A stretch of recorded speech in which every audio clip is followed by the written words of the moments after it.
하나님의 경계를 통해서 우리를 보호하십니다. 인생 수업 중에서 경계 수업을 받으신 적이 별로 없을 것 같아요. 저도 경계 수업이라는 제목으로 설교하는 것은 처음 같습니다. 경계를 정하신 분이 하나님이시죠. 땅과 바다의 경계를 정하셨습니다. 시편 14편 17절에 보시면 그래서 땅의 경계를 정하시며 땅의 경계를 정하셨다. 주께서 여름과 겨울을 만드셨나이다. 이건 계절의 경계를 정하셨고요. 시편 104편 9절에 보면 주께서 물의 경계를 정하여 넘치지 못하게 하시며 다시 돌아와 땅을 덮지 못하게 하셨나이다. 바닷가에 가보면 그 바닷가의 경계를 넘지 않잖아요. 쓰나미 같은 사건이 있지 않는 한 물의 경계를 넘지 않습니다. 경계는 보호를 의미합니다. 우리가 그리스도 안에 있다는 것은 그만큼 안전하다는 뜻이죠. 경계는 정체성을 의미합니다. 이건 이제 역할의 경계라는 게 있습니다. 병원에 가보면 의사 선생님이 계시고요. 또 간호사님들이 계시잖아요. 근데 다 훌륭한 분들이세요. 근데 경계가 분명히 있습니다. 교사와 학생 사이에도 경계가 있고요. 부모와 자녀 사이에도 경계가 있습니다. 경계는 질서를 의미합니다. 질서가 무너지면 큰일 납니다. 경계는 권위를 의미합니다. 권위주의는 나쁘지만 이 권위는 정말 중요한 겁니다. 물론 권위를 받았다고 해서 그 권위를 남용하거나 오용해서는 안 됩니다. 경계는 존중을 의미합니다. 우리는 존중하는 대상을 함부로 대하지 않습니다. 사랑은 아낌이라고 제가 늘 말씀드립니다. 우리가 정말로 사랑하면 함부로 대할 수가 없습니다. 사랑은 무리해치 않는 겁니다.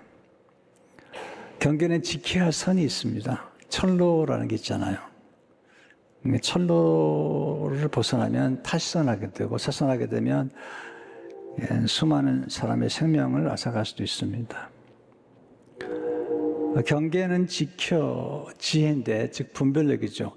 지켜야 할 것과 경계를 확장해야 할 것을 분별하는 것이 지혜입니다. 어떤 경계는 지켜야 되고 어떤 경계는 확장해 나가야 됩니다. 이 경계 이야기는 창세기부터 시작이 돼서 요한계시록까지 계속됩니다. 우리가 배울 수 있는 경계 수업 첫째, 경계를 지키지 않으면 나쁜 결과를 경험하게 됩니다. 하나님이 아담과 하와를 부르셔서 선악을 알게 하는 나무를 먹지 말라. 먹는 날에는 정령 죽으리라. 하나님의 말씀의 경계죠. 선악과에 대한 경계. 근데 이걸 넘어서게 만드는 것이 뱀의 유혹이죠. 절대 죽지 않는다. 거짓말하는 거죠. 그리고 내가 하나님처럼 될 것이다. 굉장한 유혹입니다. 인간이 가진 가장 큰 유혹이 거기가 있지 않을까 같은 생각이 되죠. 결국은 선악과를 따먹고요. 그리고 남편에게도 줍니다. 이게 이제 공범을 만들어야 되는 거거든요. 그러니까 자기만 죄를 지으면 안 되니까 다른 사람도 죄를 짓게 만드는 거잖아요. 제가 중학교 때도 보면 그때도 담배를 피우는 친구들이 있더라고요. 근데 놀라운 건 담배를 피우는 친구들은 담배를 그냥 줘요, 공짜로. 굉장히 너그러워요. 그게 공범을 만드는 거죠. 왜 경계를 넘었을까? 만약에 아담과 하와가 경계를 넘지 않았다면 원죄가 없을 텐데 전 인류에게 나쁜 영향을 끼친 거거든요. 세 가지 때문이라고 생각이 돼요. 첫째는 생각이 게으른 거죠. 하나님의 말씀과 뱀의 유혹의 말을 분별했다면, 조금만 깊이 생각했다면 알 수 있잖아요. 둘째는 교만 때문이죠. 하나님처럼 되리라. 사실은 선악과를 처음에 안 따먹습니다. 근데 뱀이 하는 말 가운데 맛있겠다, 그게 아니고요, 내가 하나님처럼 될 것이다, 교만을 부추긴 거죠. 셋째는 불순종 때문이죠. 하나님의 말씀에 순종하는 것이 선을 지키는 건데 순종하지 않고 선을 넘어가는 것입니다. 영적 질서를 넘어서게 되면 소중한 것을 잃게 됩니다. 사울이 왕이 됐잖아요. 근데 하나님이 정해준 경계가 뭐냐면, 예배는 왕이 드릴 수 없다. 예배는 제사장이 주관해야 된다. 근데 사무엘을 기다리다가 사무엘이 더디 오니까 번제를 가져다가 본인이 제사장이 아닌데 번제를 드립니다. 선을 넘어간 것이죠. 근데 하나님께서 그를 버리십니다. 그러니까 경계를 넘어가면 쫓겨나게 됩니다. 아담과 하와 에덴 동산을 쫓겨난 것처럼 사울 왕도 그의 위치, 그의 자리에서 버림을 받게 됐죠. 사무엘상 15장 23절에 보면 왕이 여호와의 말씀을 버렸으므로 여호와께서도 왕을 버려 왕이 되지 못하게 하셨나이다. 뿐만 아니라 사울 왕은 제사장들을 죽입니다. 선을 넘은 거예요. 우시야 왕도 그렇죠. 하나님이 우시야를 참 축복하셨어요. 그래서 우시야가 겸손할 때 하나님께서 우시야를 축복하셔서 굉장히 번성하게 만들었어요. 근데 우시야가 권세를 얻으니까 교만해졌습니다. 사람이 교만하면 눈이 어두워지고 그리고 질서를 지키려고 하지 않습니다. 그래서 성전에는, 성소 안에는 제사장만 들어갈 수 있고요, 분향도 제사장만 할 수 있는데 왕이 선을 넘었습니다. 교만 때문에 그렇게 된 거죠. 역대하 26장 16절 이렇게 말씀하고 있죠. 그가 강성하여짐에 그의 마음이 교만하여 악을 행하여 그의 하나님 여호와께 범죄하되 곧 여호와의 성전에 들어가서 향단에 분향하려 한지라. 제사장 아사랴가 영맹스러운 제사장 80명과 함께 만류합니다. 근데 말을 안 듣습니다. 사람이 교만하게 되면요, 말을 안 듣습니다. 18절에 보니까 우시야 왕 곁에 서서 그 이르되 우시야여, 여호와께 분향하는 일은 왕이 할 바가 아니요 오직 분향하기 위하여 구별을 받은 아론의 자손 제사장들의 할 바니 성소에서 나가소서 왕이 범죄하였으니 하나님 여호와께서에게서 영광을 얻지 못하리이다. 그런데 우시야 왕이 말을 듣지 않아요. 화를 냅니다. 성전 안에서. 여러분, 교회에서 절대로 화를 내시면 안 됩니다. 26장 19절에 보면 역대하 우시야가 손으로 향로를 잡고 분향을 하다가 화를 내니 그가 제사장에게 화를 낼 때 여호와의 전한 향단 곁 제사장들 앞에서 그 이마에 나병이 생긴지라. 결국은 왕의 자리에서 쫓겨나게 되는 거예요. 성내는 것이 지혜롭지 않습니다. 야고보서 1장 20절을 보게 되면 사람이 성내는 것이 하나님의 의를 이루지 못함이라. 두 번째, 경계를 잘 지킬 때 풍성한 복을 누리게 됩니다. 경계를 지키지 않을 때 인생이 비참해지지만 경계를 잘 지키면 풍성한 복을 누리게 됩니다. 경계를 잘 지켰던 인물 중에 하나가 요셉이죠. 저는 요셉에게서 많은 걸 배우고 지금도 배우고 있습니다. 요셉이 그 보디발의 아내의 유혹을 물리치잖아요.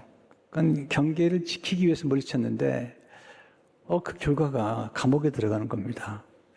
여기서 배우는 교훈이 하나 있습니다. 경계를 잘 지키는 것 때문에 잠시 불이익을 당할 수도 있습니다.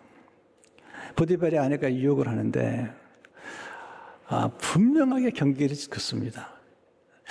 창세기 39장 8절 9절의 말씀 보면 요셉이 거절하며 자기 주인의 아내에게 이르되 내 주인이 집안의 모든 소유를 간섭하지 아니하고 다 내 손에 위탁하시니 이 집에는 나보다 큰 이가 없으며 주인이 아무것도 너에게 금하지 아니하였어도 금한 것은 당신뿐이니 당신은 그의 아내임이라. 그런즉 내가 어찌 이 큰 악을 행하여 하나님께 죄를 지으리까. 지혜란 분별력입니다.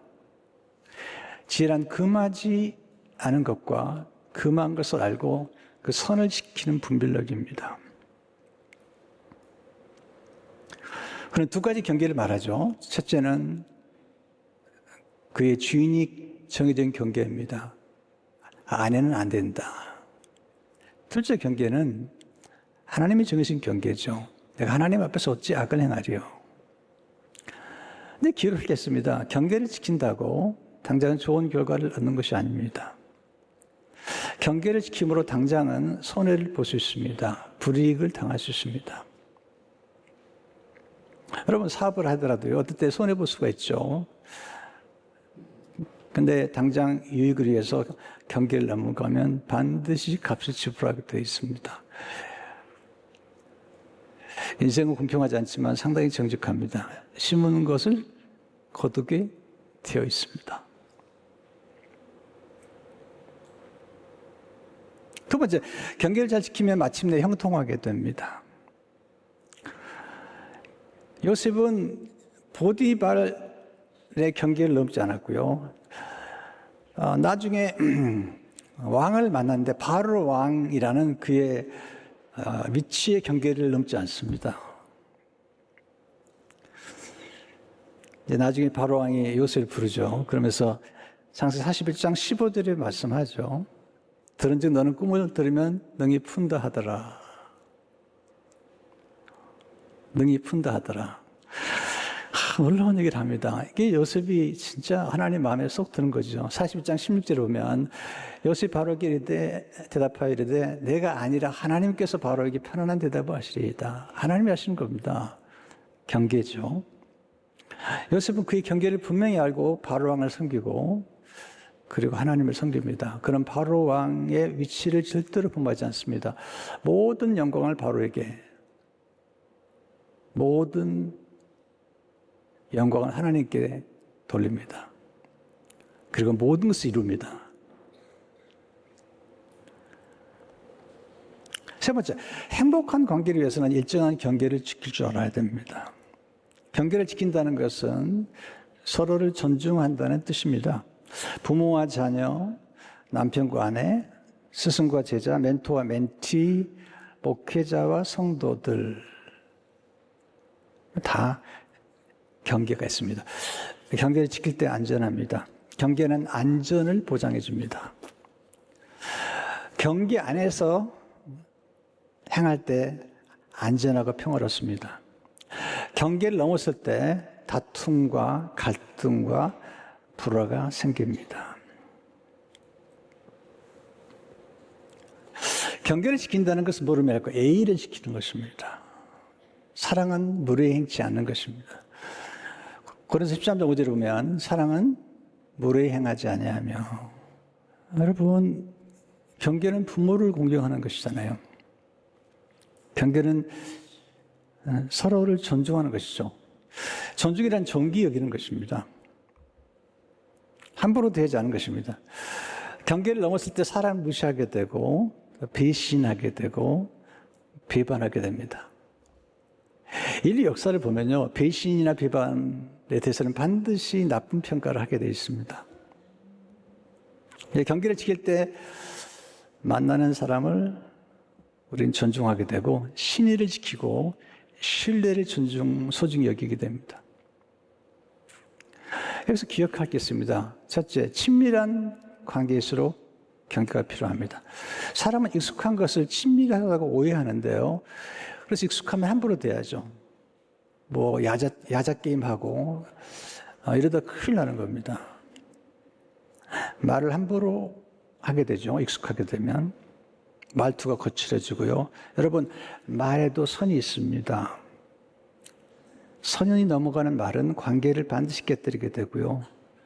친밀한 관계를 위해서는 서로의 경계를 존중할 줄 알아야 되고, 또 말도 어느 선을 넘어서는 안 됩니다. 극단적인 표현들 좋은 것 같지 않습니다.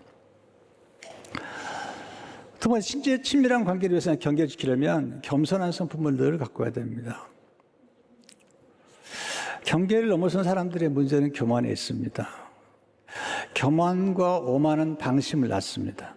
반면에 겸손한 사람은 늘 경계를 지킵니다. 겸손한 사람은 늘 감사해요. 자기 아내를 볼 때도 늘 과분해합니다. 어떻게 내가 당신 같은 아내를 만났는지 과분해합니다. 겸손한 특징입니다. 오만한 사람들은 내가 너 같은 걸 만나가지고 내 인생에 꼬였다 생각하죠. 그럼 그런 말을 들은 아내는요, 더 기가 막히죠. 내 로또를 맞았는데 숫자가 하나도 안 맞는구나. 이런 얘기를 하게 되겠죠. 여러분, 겸손한 사람들의 특징이 뭔지 아세요? 과분해하는 겁니다.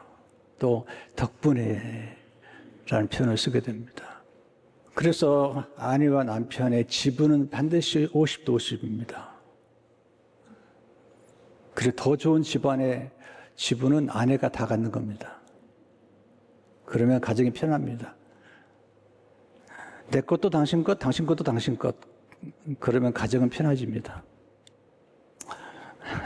좀 지나쳤나요? 그럼 50, 50으로 합시다. 그런데 행복한 가정을 보면요, 네, 그렇게 사는 것 같아요. 여러분, 혼자서 절대로 성공할 수 없습니다. 절대로 혼자서 훌륭한 사람이 될 수 없습니다. 저는 늘 생각합니다. 제가 아내를 만나지 않았다면 미국에 왔을까? 목회를 이렇게 할 수 있을까? 늘 생각합니다. 그리고 늘 과분해하게 생각합니다. 세 번째, 친밀한 관계를 위해서는 서로에게 자신만의 시간을 가질 수 있는 경계를 제공해 줘야 합니다.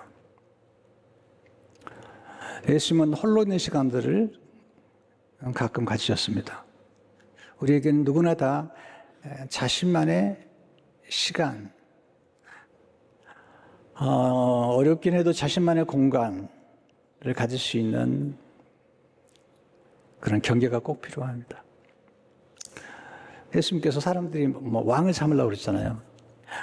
예수님 왕이 들어오실 거잖아요. 왕이시기 때문에 왕이 들어오신 게 아니고 섬기러 오셨거든요. 십자가에 죽으러 오셨는데 왕을 삼으러 오니까 마태복음 14장 21절을 보니까 무리를 보내신 후에 기도하러 따로 산에 올라가시니라. 절맥하기 혼자 계시다니. 혼자 계시다. 이렇게 혼자만의 시간을 가질 수 있는 공간이 필요하고요.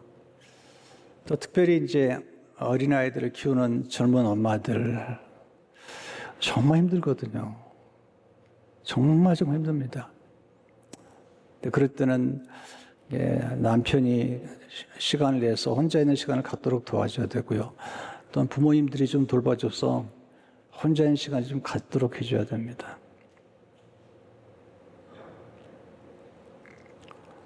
또 혼자서 자녀를 키우는 엄마들 보면 정말 존경합니다. 보통 어려운 게 아닙니다. 네 번째, 친밀한 관계는 홀로 있음과 함께 있음의 균형을 통해 유지가 됩니다. 이게 이제 놀라운 신비입니다. 여러분 이거 아시죠? 제가 이거 만들어낸 말이지만 정말 잘 만들어냈다고 생각이 들어요. 친밀함의 적은 지나친 친밀함이다. 우리는 늘 함께 있다고 친밀해지는 게 아닙니다. 익숙해지죠. 함부로 돼야 합니다. 진정한 친밀함은 상대방의 가치를 존중해 줄 수 있는 그런 성숙한 거죠. 친밀한 사랑을 위해서는 적절한 경계가 반드시 필요합니다. 친밀한 사랑을 위해서는 서로를 동경하는 여백이 필요합니다. 사랑은 뿌리와 날개를 함께 주는 것이죠. 집착이 사랑인 줄 아는데요. 집착은 사랑이 아닙니다. 경계를 설정하는 지혜를 날마다 하나님께 구하십시오. 가끔 아주 경계를 반드시 정해야 될 사람들을 만납니다. 심지어는 부부 사이에도요, 폭력적인 사람도 있습니다. 반드시 경계를 정해야 되고요. 경계를 정하는 것을 절대로 죄책감을 느끼면 안 됩니다. 시간의 경계도 필요합니다. 그럴 때 제가 노하는 것을 제가 죄책감을 느끼지 않으려고 굉장히 노력을 합니다. 제가 설교 쓰는 날이 있습니다. 그 설교 쓰는 날은 완전히 집중해야 됩니다, 제가. 그 노동과 같습니다. 완전히 집중해가지고 그냥 몇 시간 동안 설교문을 쓰는 거예요. 가끔 그랬던 어떤 분이 저를 만나죠 그러면 제가 정중하게 얘기합니다. 안 됩니다. 그리고 죄책감을 느끼지 않습니다. 왜냐하면 제가 설교를 준비하지 않는다면 수많은 성도들이 사실 손해를 보잖아요. 제 설교가 방송으로 나가고 한국에서 텔레비전에 3군데 나가지 않습니까? 그러니까 한 번의 설교가 수많은 사람들에게 나가는 거거든요. 때문에 시간의 경계가 굉장히 중요한 겁니다. 모세가 하나님 앞에 오래 머물수록 이스라엘 백성들은 축복을 받는 겁니다. 그러니까 이런 이제 경계를 이해하는 것이 필요한 것입니다. 너무 경계 없이 일을 많이 하는 분들은 탈진하게 됩니다. 소진하게 되면 줄 게 없습니다. 바닥이 나기 때문에. 그래서 너무 많이 돌아다니거나 너무 바쁘게 움직이는 사람 보면요, 걱정이 됩니다. 오래 못 갈 텐데 저거. 순식간에 망가져 버립니다. 여러분, 오래 꾸준히 가려면요, 지속적인 시간 관리와 자기 관리와 경계 관리가 필요한 것입니다.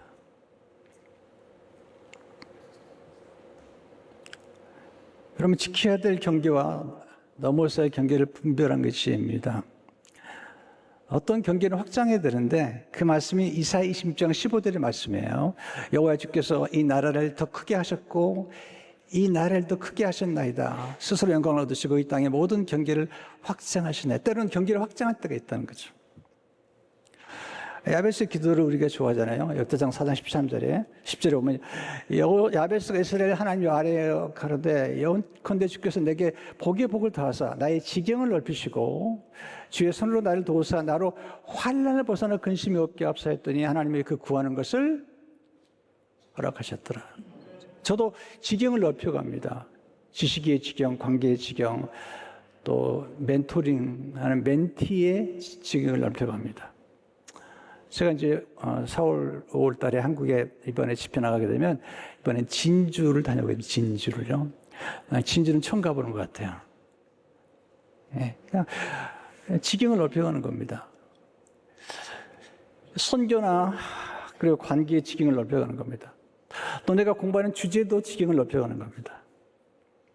지경을 높여갈 필요가 있잖아요. 지식의 지경, 지혜의 지경, 영향력의 지경, 사업의 지경, 또는 상품의 지경,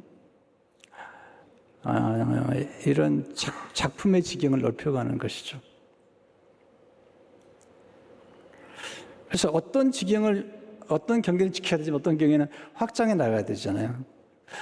그 균형을 이루는 게 참 어려운 거죠. 예수님께서는 모든 민족을 지사 삼으라. 구약은 사실은 이스라엘 민족이 초점을 맞추지만 예수님께서 마태복음 18장 20절에 보면 그럼 너희는 모든 민족을 제자로 삼아. 모든 민족. 이제 지경을 높이는 거죠. 구약은 종과 자유자가 구별되고 남자와 여자가 구별됐어요. 그래서 구약은 여자들은 이제 이름도 쓰지 않았습니다. 하나님은 원래는 그 남자 여자에게 모두에게 은혜를 베풀 계획을 가지고 있었지만 문화적 환경이 그랬죠. 신약 오게 되면요 완전히 하나가 됩니다. 갈라디아 3:18절을 보세요. 유대인이나 헬라인이나 종이나 자유인이나 남자나 여자나 다 그리스도 안에서 하나다. 이 말은 뭐냐면 동등이다는 거죠.